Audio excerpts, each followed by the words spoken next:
Praise the lord. प्रभुଙ୍କର महानाम धन्यवाद दे आज आम आ गोटे आत्मा फल विषय आलोचना करवा।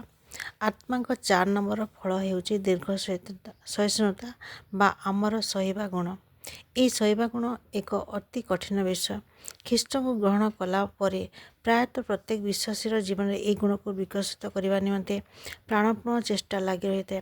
प्रत्येक विश्वासी निजर व्यक्तिगत पारिवारिक सामाजिक जीवन में विभिन्न प्रकार भयंकर परिस्थितिर सम्मुखीन होता है। अनेक समय तार जीवन विभिन्न समस्या पड़ व्यतिव्यस्त हो जाए। विभिन्न समस्या को सहया को बहुत कष्ट लगे। अनेक समय जड़े विश्वासी भावे जे से आउ उठी पारबनी, तार विश्वास टलमूल हो पड़े।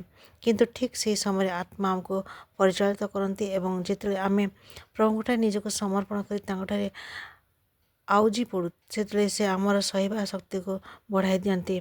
आदि पुस्तक रे जोसेफ जीवन आम ए विषय लक्ष्य करिथाउ। से किपरि निज भाई मान द्वारा निर्यातित होते प्रतिदिन प्रति मुहूर्त तांको निमंते कष्ट करथिला। आदि पुस्तक 37 अध्याय 11 पद लिखा जाए, तहिरे ताहार भाई मैंने ताको ईर्षा कले, मात्र ताहार पिता से कथा मने रखिले। जो भाई मान सहित से दिन राति रोते से भाई मैंने ताको ईर्षा करते। अति कम बयस जोसेफ को यह सहयोग पड़ूला। केते कष्टकर विषय।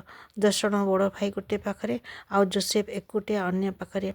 प्रतिदिन प्रति मुहूर्त तांको जीवन दुर्विषह हो पड़ुथो। किंतु जोसेफ प्रभु को भय करुथिबारु पवित्र आत्मा तांको परिचालित करथिले एवं तांकर सहिबा गुण धीरे धीरे विकसित हो जाउथिला। शेष रे जिते तांको बिक्री कर दिगला से संपूर्ण निराश हो पड़े निश्चय। किंतु तांकर सहिबार गुण तांको बल देला, शक्ति देला, सामर्थ्य भरीदेला। तेणु से कारागार को जीवा बेले नीरव रहिले।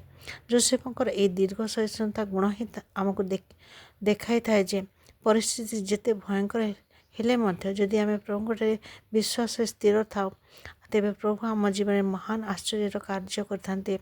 शेष में जेपरी जोसेफ मिस्र देशर कर्ता हेले निज लोक मान उद्धारक भाव में सदाप परमेश्वर का मनोनीत गोष्ठी को जगत में प्रतिपालन करने निमंते सदाप जे तांको मनोनीत करते यह से बुझीपारे। प्रकृति में आम मनुष्य भाई ईश्वर योजना को बुझीपार न था।